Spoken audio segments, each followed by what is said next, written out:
Hi hello అండి అందరికీ.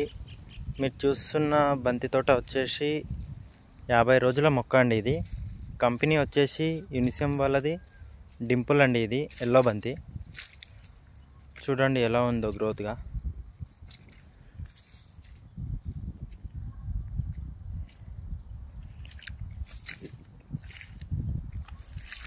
ఇక్కడ ఆరెంజ్ అండి. ఇదేమో ఎల్లో. చూడండి మొత్తం నీరు పట్టి వాటర్ ఎక్కువైందండి వర్షాలకి.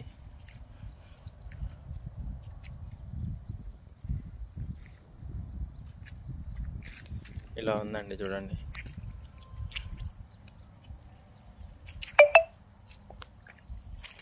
ఇది మనకి దీపావళికి వస్తుందండి కటింగ్. ఇది